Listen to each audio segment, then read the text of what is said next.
I used to write to states and have them send me the maps from their states and I'd hang them on my walls. And I would picture people inside the maps and I would picture these elaborate cities. So I probably was slightly delusional when I shared this with my friends that I wanted to do this. So when I finally saw the movie The Sixth Sense, I realized I had something I could relate to when it came to Cole Sear, because I also saw things that didn't exist. But in this case, it wasn't dead people. It was data, either imagined or real, but it was data that was very important to me. My journey started with my doctor 4 years ago who forgot my test results, and I kind of got upset. So I started feverishly logging everything I did when I went to see him. Finally, today when I go to see him, he's just like, why are you even here? You can just tell me what's wrong with yourself. 2 years ago, I started incorporating as many devices, sensors, applications, and services as I could into my life. Currently, I have over 300 systems that simultaneously monitor everything I do, whether it be my home, my work, or my play.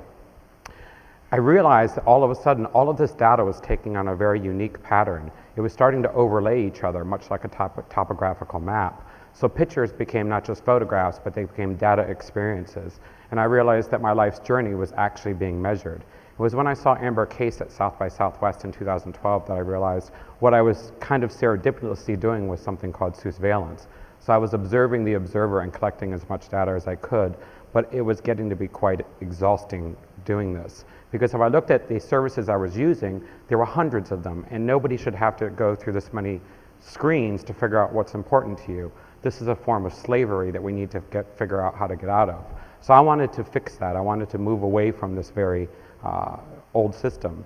And then I saw Aaron PK present at Cyborg Camp last November, and he introduced me to the concept of low friction data collection. And I thought, oh my gosh, I have a word for it.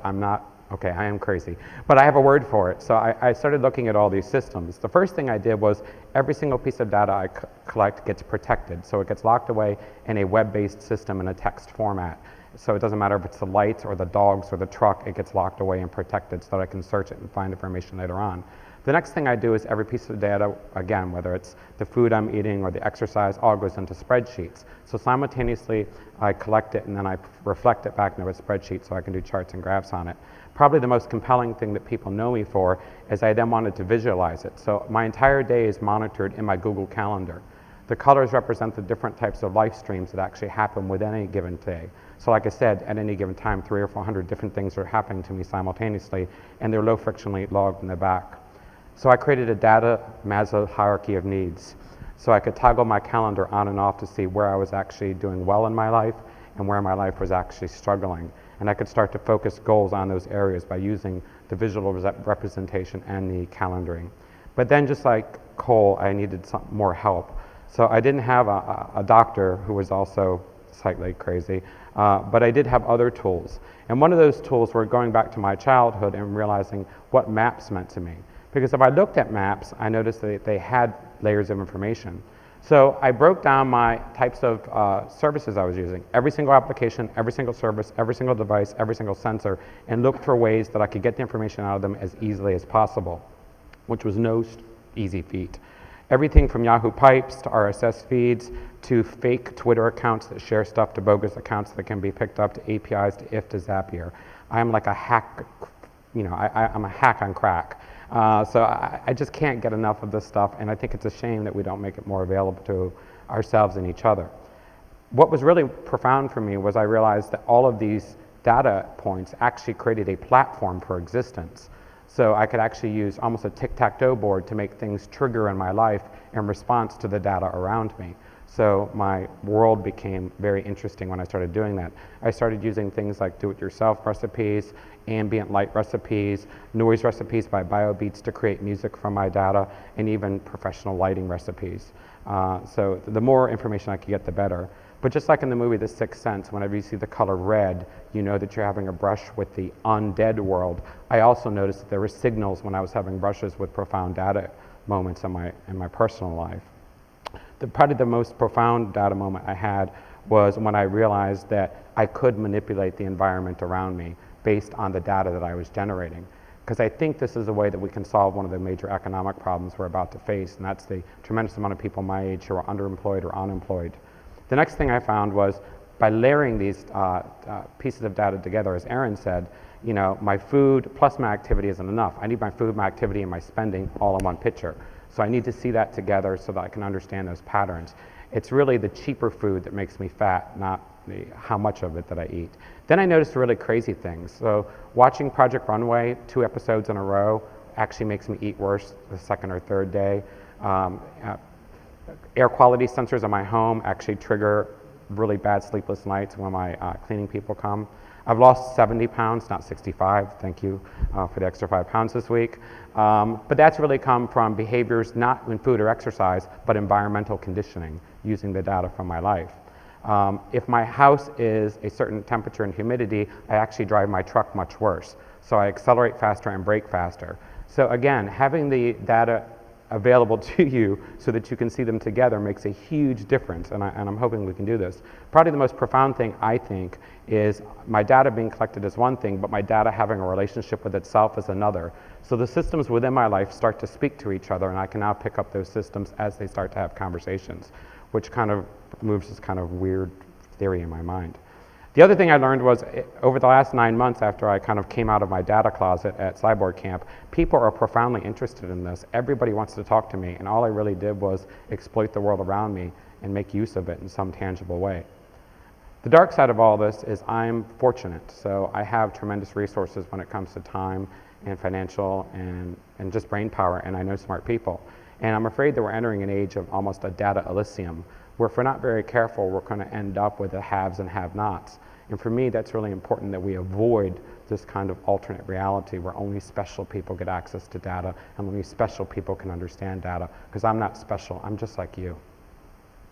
And then finally, my dogs have always been like the cornerstone of my life. Rocco is someone I love and care for very much. And being able to see that my Rocco and my home and my truck and the devices in my home and even things around my house all have a relationship with each other gave me a profound awakening that I have never experienced any level of spirituality in anything I've explored. I understand now that I am connected to everything and everything is connected to me. It just needs to be collected. It means a lot for me to be here. Last year I sat in the audience and I was just overwhelmed by everyone that I met. And all the experiences I've had since then have led to this day. And I don't have anything really profound to say at the end, but thank you so much for this community. Thank you to Gary and the conference. Without you, I wouldn't have been able to have a relationship with myself. Thank you.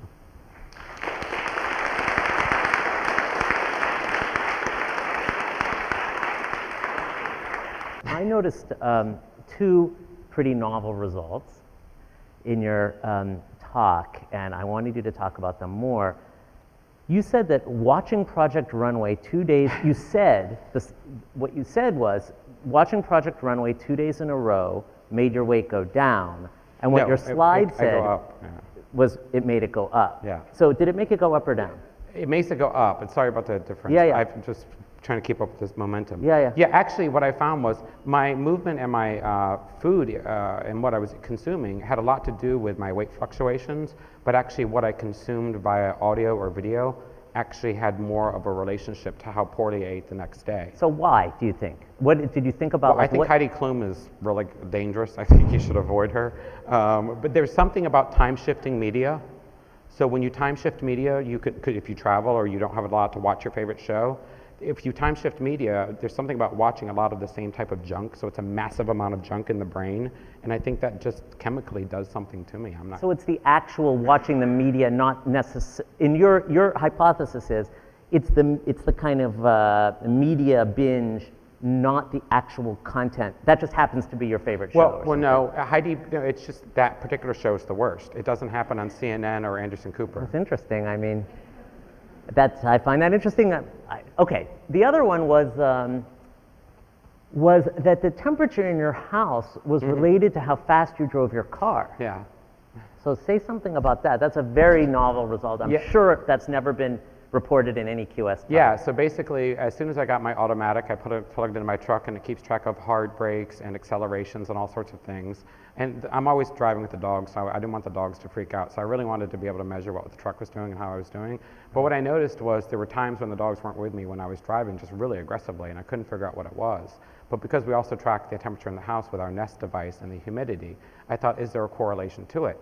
And the weather's been crazy in Denver the past 3 months. So basically I started saying, and my partner loves to adjust the thermometer, so I was saying, is there a relationship with this? And sure enough, whenever he would turn the temperature up to 72, I always drove worse on days where the temperature Is that was... because you're mad, or? I have no, because Yeah, it's yeah. not uncomfortable, but it's a very subtle difference. I can't pin it to TV or food or anything else, but Right. the temperature in the house affects my driving more than actually being on a bad phone call.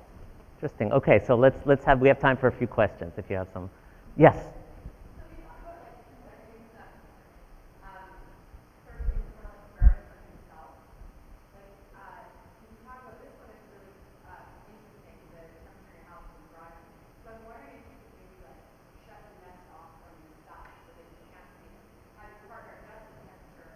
Yeah, so what I've actually practiced environmental conditioning. So now what I need to do is, if something I have to create on a specific time frame, I actually precondition the house, the music, the lighting, and the temperature to actually get the work done, because I know what environmental settings optimize my routines.